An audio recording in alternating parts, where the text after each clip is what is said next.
नमस्कार मंडळी, स्वागत आहे तुमचं नवीन ब्लॉग मध्ये। तर मी सारखं मिनी ब्लॉग म्हणायची सवय लागली। तर आज आपण चाललोय टाकेतला, जिथं सर्व तीर्थ जटायू मंदिर आहे। जटायू मंदिर म्हणजे ते रामाचं जटायू आहे ना, त्यांचं मंदिर आहे। तर आपण तिथे जाऊन बघूया आणखी काही आपल्याला इतिहास माहित होतो काय, आणि थोडासा आपल्या गोप्रोचा ब्लॉगचा पण एक चेक करायचा आहे की साऊंड वगैरे क्लिअर होतो की मला खरंच ॲडॅप्टर घ्यायला लागत आहे। तर ठीक आहे, चला निघूया। प्रवास आपला चालू झालाय आणि हा आपला समृद्धी महामार्ग।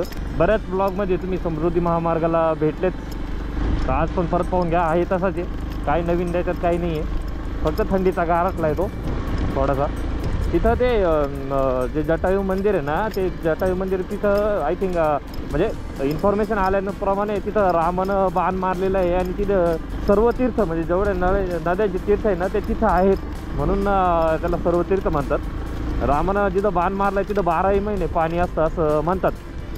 तर आता तिथे गेल्यानंतर मी तुम्हाला सगळ्या हिस्ट्री सांगेन क्लिअर कशी काय तिची, ठीक आहे। ओके इंद्रा, रस्त्यानं चालता चालता मस्त चाललो होतं, आम्हाला भेटले स्टार राज टेलर भेटले आपल्याला। आता ते त्यांच्या जॉबवर जाण्यासाठी निघाले आणि आम्ही निघालोय ब्लॉग काढायला। पोरं कामाला चालले, आम्ही काम नाही ब्लॉग काढायला निघालो टाकेतला। ते मंदिर कुठे आहे रे येतं सिन्नरचं? सिन्नर वावीकडे जायला लेफ्ट साईडला, हां राईट साईडला सिन्नर वावी, हां राईट साईड आला। हां तो त्या रस्त्याला गेलं का एक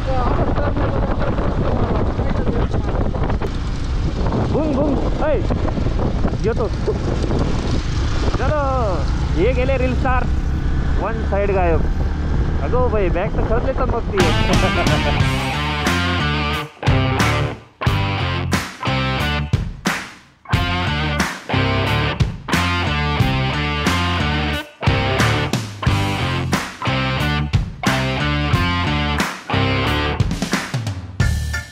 बराच 1.5 तासाचा प्रवास केला आणि ब्रेक घेतला जरासा, काय गाडीलाही आराम आम्हालाही आराम। हे हेल्मेटचं ना, हे इथं तो बलक लावा ना, इथं रुतला मला, त्याच्यामुळं मी गाडी थांबली, म्हणलं काहीतरी होऊ राहिलं, फार दुखतं आहे ते। बलक लावा दुसरं घ्यायला लागत आहे। अजून आम्हाला अजून किती तास? अजून एक 1-1.5 तासाचा प्रवास करायचा आहे। त्याच्यानंतर मग आपण आपल्या डेस्टिनेशनला पोहोचू। हाय करते आमचे सौभाग्य होती, तिकडनं हाय करते। गोप्रोचा सेटअप आहे, पण विषय काय झालाय की गोप्रोचे आता जे मधले जे व्हिडिओज आहे ना सगळे, तर ते सगळे व्हिडिओज त्यात वारं आलंय आणि ते सगळे आपण सिनेमॅटिक मध्ये टाकून घेऊ। दमलो म्हणून इथं बसलो आणि आमचं सौभाग्य होती लागले खायला। मला तर द्या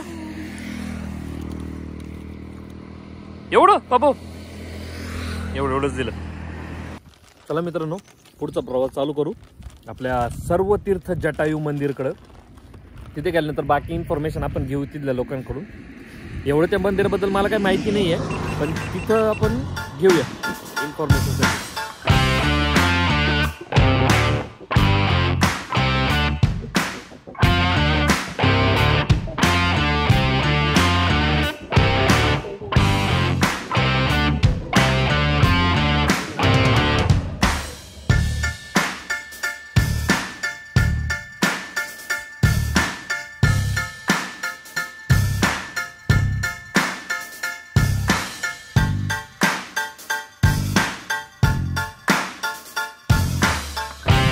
वासळी गावामध्ये आलोय, आय थिंक इथे जत्रा आहे वासळी गावची, तिकडनं पालखी येते। 15 मिनिटं झाली इथंच उभं आहे पालखी, आता किती टाइम लागतो पालखी यायला काय माहिती।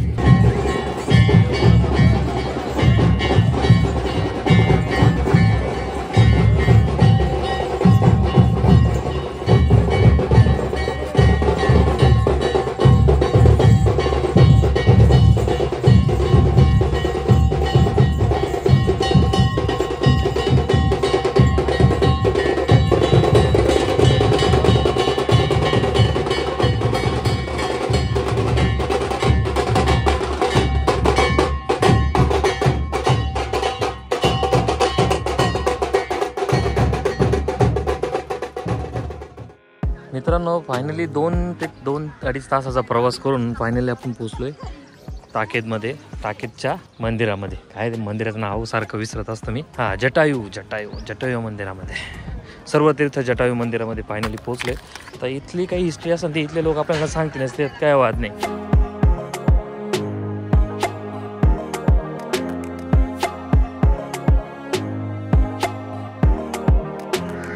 मस्त परिसर लय भारी आहे मंदिराचा.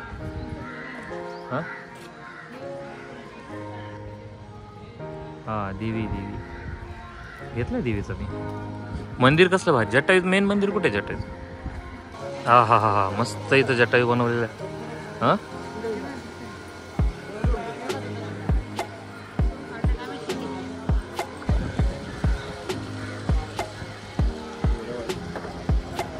हे मेन जटायू मंदिर.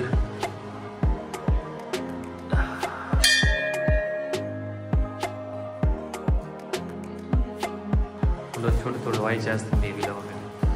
कृपया मूर्तीत हळद, कुंकू, पाणी, तांदूळाचे कुठलेही पदार्थ टाकू नये. हे बघ, काहीच टाकायचं नाही. इथं बघा मित्रांनो, हे बघा जटायूला रामाने पकडलेलं आहे. इथं मेन जटायू मंदिर आहे मित्रांनो. इथं शिवलिंग आहे. हे बघा शिवलिंगची मूर्ती कसली छान आहे. आणि हा दादा जे ट्राय करतोय तिथं खाली आणखी एक तो पण शिवलिंगच आहे ना खाली. त्यालाही शिवलिंगच म्हणावं लागेल, कारण ते तर हा शिवलिंगच आहे. दादानं काढला शिवलिंग. हे बघ, आता हा शिवलिंग इथं न काढून तिकडं त्या जटायूच्या पाठीमागे तिकडं पाणी ना त्यात धुवायचा आणि पुन्हा आणून इथं व्यवस्थित ठेवून द्यायचा. तर त्यानं काय होतं की आपली काय म्हणते इच्छा असेल ती पूर्ण होते ना. चला मॅडम ट्राय करणार आमच्या हाता. तू काढणार? माझा हात आपरा पडेल रे. हां हां हां, ते नाही, इकडे शिवलिंग आहे, इकडे नाही. पाय तिकडेच पाय करावं लागेल काढायला. बघूया आता, मी ट्राय करून बघतो.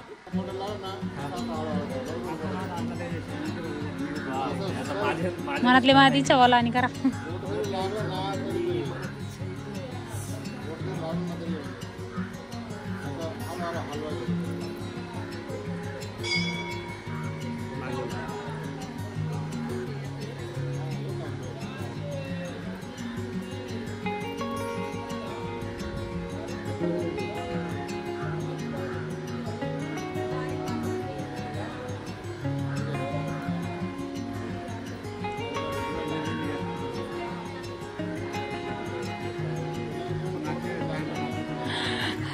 निघाला निघाला निघाला निघाला.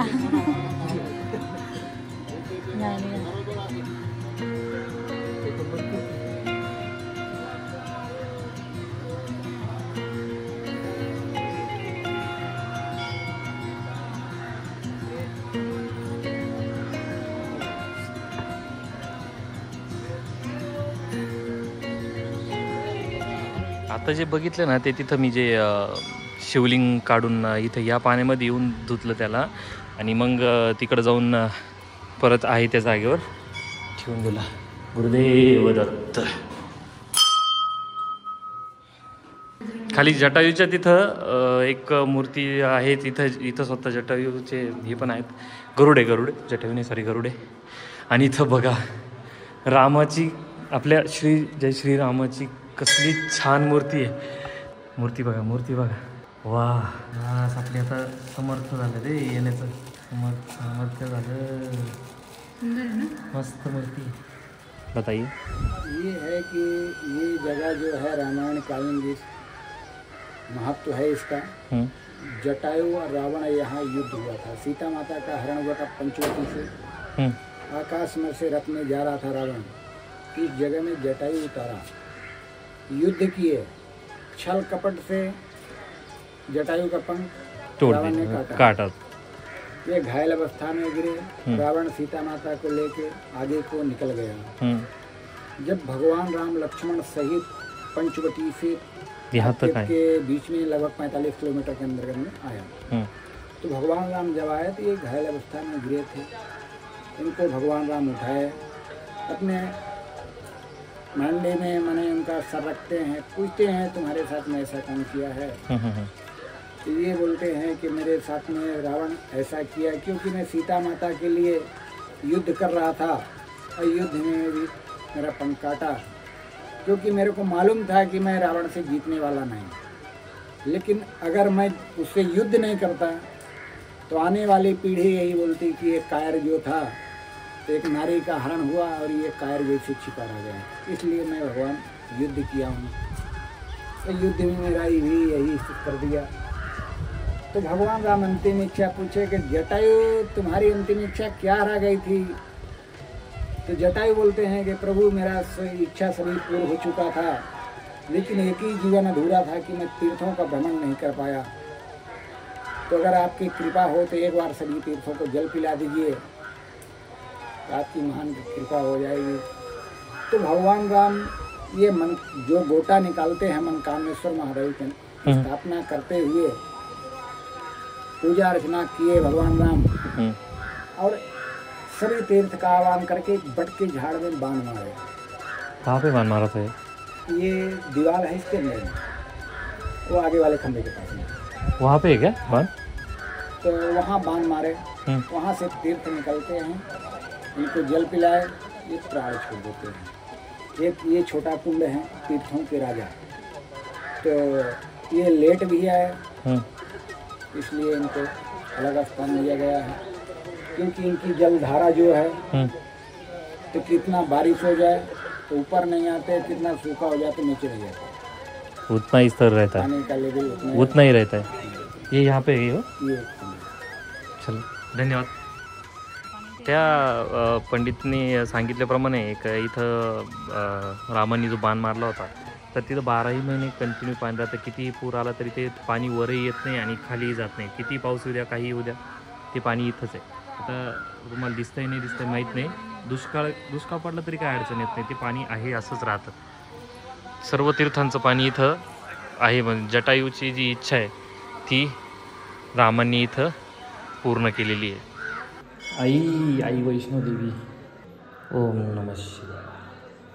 तर मित्रांनो हे आहे जटायू मंदिर, जे तुम्ही पाठीमागं बघताय, तिथं वैष्णोदेवीचं मंदिर आहे पाठीमागं। तर कहाणी तुम्ही ब्लॉगमध्ये तर पूर्ण बघितली, त्या पंडित ब्राह्मण ज्यांनी ते त्या काकांनी सांगितली ना, तर त्यानुसार जटायूनं रावणाबरोबर इथं वर भांडणं, म्हणजे काय म्हणतात युद्ध एवढे ना भांडणंच म्हणणार आपल्या भाषेमध्ये, युद्ध केलं। तर ते इथं दारातीर्थी पडले। जेव्हा त्यांचं पंख कापलं गेलं तेव्हा ते इथं पडले। त्यानंतर त्याच्यावर 45 किलोमीटरवर जेव्हा पंचवटीतून राम आले, त्यांनी जटायूला आपल्या मांडीवर घेतलं, त्यांची इच्छा आकांक्षा सगळं काय असेल ते पूर्ण केल्या।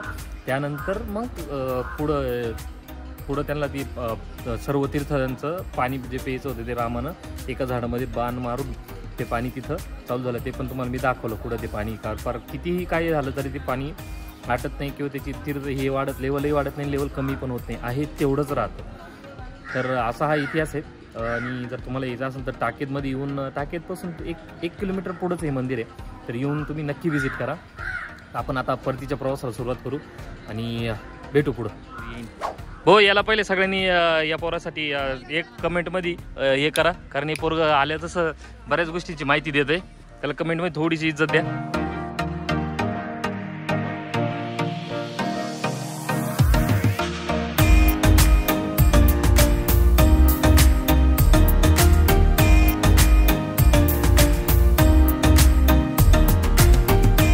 मित्रांनो, परतीच्या प्रवासामध्ये आम्ही वनभोजनासाठी थांबलो। सौभाग्यवती टिफिन घेऊन आले होते घरनं। तर आम्ही थांबलोय तरी कुठं माहिती का, थांबलोय आम्ही कळसुबाईच्या पायथ्याशी। तुम्हाला कळसुबाई दाखवतो, हे बघा, हे कळसुबाई इथं वर कळसुबाईच्या पायथ्याला मी थांबलोय। आता एक दिवस कळसुबाईलाही जायचंय, कळसुबाईला नेक्स्ट टाइम जाऊ। आता वनभोजनाचा आनंद घेतो मस्त। एक आता आय थिंक घर आहे की दुकान आहे माहीत नाही, पण दिसलं तर आम्ही थांबून घेतलं। पुढं जाऊन परत मागं आलो, म्हणून गाडी वाटली, तिकडं गाडी उलटी लागलेली आहे। आणि आता काय घेऊन आलं, हे काय आता हे पाय गोळ्या बिळ्या काय यार। हा मी घेतलं, अच्छा मी घेतलं, बरोबर। अरे सिदोरी सोड आणि कांदा फोड शिरप्या, हा चला भाऊ। मग मंडळी पार्टी उठून काय स्वयंपाक केला आपल्याला, हे चकले, वा, चकली आणि बटाट्याची भाजी। मित्रांनो पॉज करून वाटलं तर तुम्ही फोटो स्क्रीनशॉट मारून ना प्रिंट काढून खाऊन घ्या, नोब्या कळसुबाईचा ब्लॉग येणार, नोब्या लवकर. मला पण यायचंय कळसूबाईला, पण मी येऊ शकत नाही कारण मी थोडा लांब राहतो. पण काही विषय नाही, एक दिवस नक्की 100%. बाय द वे रुकावट के लिए खेदे, ब्लॉग जारी है, आप कंटिन्यू कीजिए ना मेरी जान. चला मित्रांनो, जेवण तर झालं पोटभर, वनभोजन झालं, आता निघूया परतीच्या प्रवासात. तर फायनली मंडळी आम्ही पोहोचलोय घरी. परतीचा प्रवास एकदम व्यवस्थित झाला, 2-3 ठिकाणी थांबत आज आलोय. आणि तर तुम्हाला ब्लॉग जर आवडला असेल तर लाईक करा, शेअर करा आणि सबस्क्राईब करा. आणि जर तुम्हाला टाकेदला व्हिजिट करायचं असेल तर नक्की व्हिजिट करा, कारण तिथं जटायूचे खूप साऱ्या इतिहास त्यांनी बऱ्यापैकी सांगितले आहे. तुम्ही ब्लॉगमध्ये बघितलं असेल की इतिहास एकदम प्रॉपर लेवलला सांगितलेला आहे की कसं जटायूनं युद्ध केलं, कसे ते तिथं पडले, त्यांचं पंख वगैरे, किंवा रामानं कधी कसा तिथं बाण वगैरे मारला, मंत्र वगैरे करून. मी जसं ते हात घालून हे केलं ना, तिथं पण काहीतरी त्या कुंडातून हे केलेलं आहे. जसं ते आपण ते शिवलिंग उचलतो ना, तर ते बोलतं की जिथं इच्छा मागू आपण ते पूर्ण होतं असं ते म्हणतात. तर बघूया, आय होप इच्छा पूर्ण होते की नाही माहीत नाही. तर तुम्ही लाईक करा, शेअर करा आणि सबस्क्राईब करा चॅनलला. इज्जत द्या थोडी समाजामध्ये, ठीक आहे. चला.